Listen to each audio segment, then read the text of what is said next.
Good morning, guys. Long time no hear. This is Ashantin. Welcome to Vintage Story.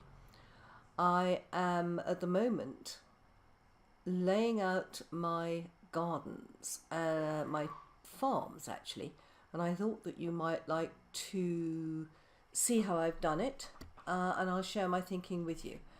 Now, most crops have basically got three nutrients they use: N, K and P.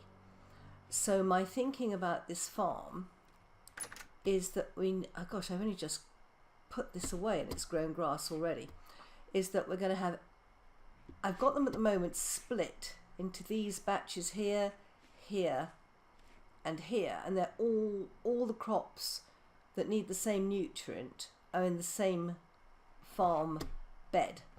Now, the issue with this is that even though I've been rotating them, can you see here, the soil gets exhausted. I started by replacing the soil that's exhausted with new soil. That's very, very heavy on soil because, you know, the soil that you cut out seems to completely disappear. So I've decided that what I need is a dual system, that when there are signs like this, that the soil's getting exhausted, then I'm going to, this one I've left lie fallow, just to check that the soil does actually completely regenerate, which it does. So I'm going to, when I think I've done, I think it's a whole rotation, it does get exhausted. I'm going to move it between these three beds and these three beds. Now, the one I want to start with is things that need N. I want to start with the N. That's K, P, N. And up here we have more N. This is why we might need slightly more. Now, I'm not using a scythe, and that's so that I can see what's happening, and I'm growing it in lines of 8, and the reason I'm growing it in lines of 8, you can see it's got to have water, so you're going to have water, and of course you could put, to make it easy so that nothing goes into the water, because you can't see if something's in the water. But look, I had 2 rows there that should be 16. I've got an extra seed. Now that is rye, and that's spelt. So let's start with the rye. The reason I could put trapdoors over this so that nothing would fall in the water, but what an opportunity wasted. Look at these. I've collected these from far away when I've been traveling, all these reeds. So if you think about it, it's 16 reeds to make a bee skep, so that's 1 bee skep, 2 bee skeps and a half. But this is where I think you have to be more than careful. Get rid of that and that. Okay. That you utilize all the resources. The other thing is that I don't think that, well, I know that mobs don't spawn on the paths. I don't think they spawn in the water. I don't think they spawn on tilled earth, because I think it's just slightly lower. So basically everything within this fence I don't think would be spawnable by mobs. I'm going to put the extra seed in there. I don't think I've got any more rye seeds. Let me just check. That is spelt. Yeah. Okay, let me have a look in here. Spelt. Let's take that because we're doing spelt next. I am moving stuff in here. Also, leaving land fallow enables the horsetails to grow. So, and of course grass, which if you have a knife, you can then cut. And that oops, I've missed it. Enables you to feed your animals. So this is a farm that is actually generating not just crops, it's generating grass, horsetail and Cooper's reed. 8 is for convenience. Now I have got 9 spelt seeds. So let's go and put these, just check it is N, yes. So I've got more spelt than I've got space here, but I want to keep all the rye together. Now that's why I have the extra patch at the end, so that when I'm acquiring more seeds, I can plant them in that patch. And gradually, I've been building up these farms. So that's the N patch done. Now this is K. Let's do this next. Lots of carrots. That's 8. And again, having them in lines of 8, where it's all a controlled amount, makes it easy to check you've got all the seeds. Those are carrots. Yeah. Yeah. Another couple of carrots there. Have I got any more carrots? Did I plant any at the end as an overflow bed? Oh, those are onions. No. Okay. Parsnips, onions and parsnips. Okay. So just generally expanding the whole thing.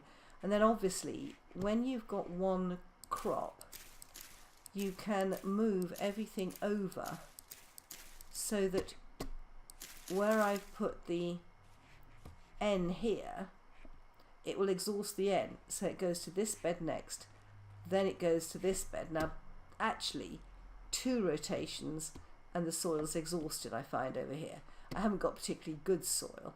So these need K as well. Let's take these.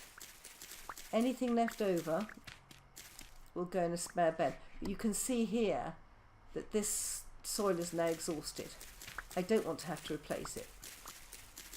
It's time consuming and unnecessary if you have your farm laid out.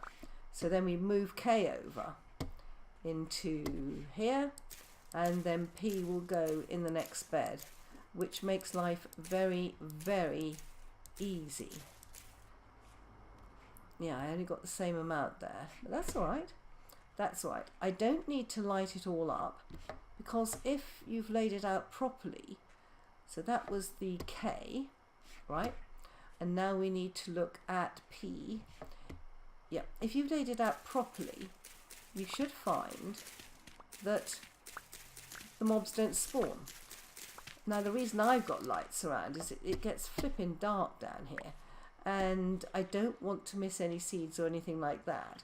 And also, frankly, it looks pretty. But it's a very, very good thing not to have to light up your area, particularly early in the game. Obviously, these are just ordinary paths.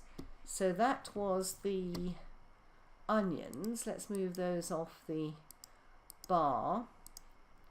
I wish that the soybean would stack more than 32, but it doesn't. So we can put, we'll take these upstairs when we've finished.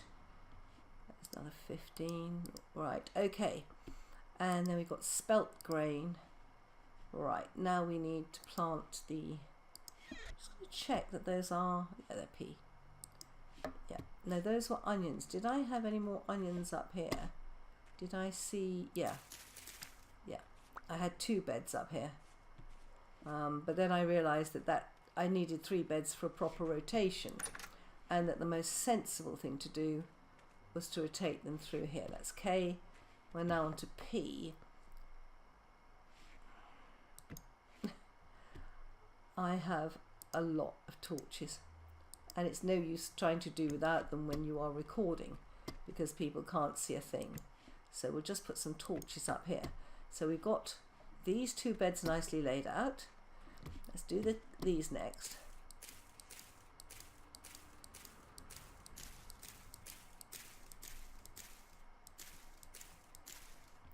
Yeah, I'm almost up to a full load on the onions.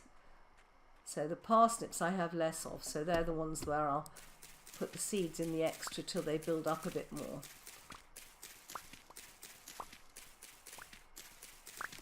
Excellent. Okay, any more parsnips lurking anywhere?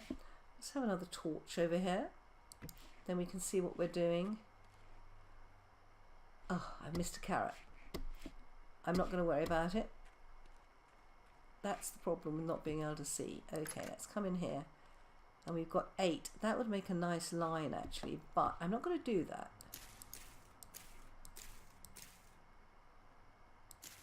That's it. And we'll put the 2 extra at the end. Good. So that's got all 3 sorted out. Now, this lot need N. They are turnips, which I particularly find useful for some reason. So I'm going to take all the turnips, and they seem to be expanding very, very nicely. Take that one as well, then I can move it to the right place. And obviously the other harvesting you have to do is to bring a knife and to go through and cut down all the grass and the reeds. So you're constantly being able to get things, you know, from this area. There we go. All right. Wow. Now, the one I let lie fallow is down here.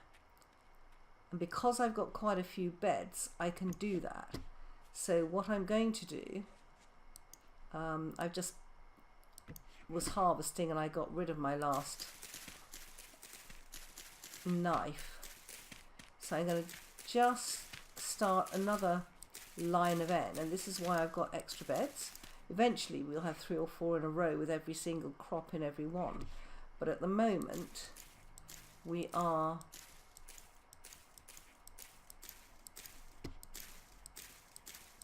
I love knowing. Okay.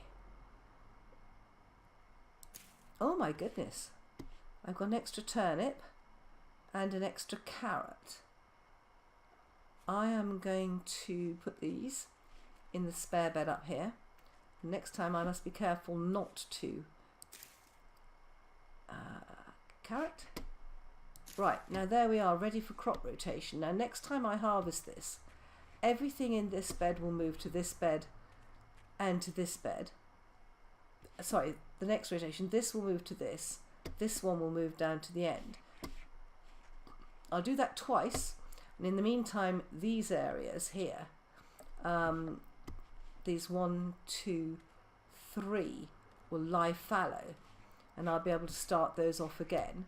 And the ones that are lying fallow will grow grass,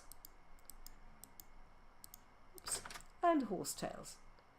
So guys, there is a certain satisfaction in a well thought out, well laid out farm.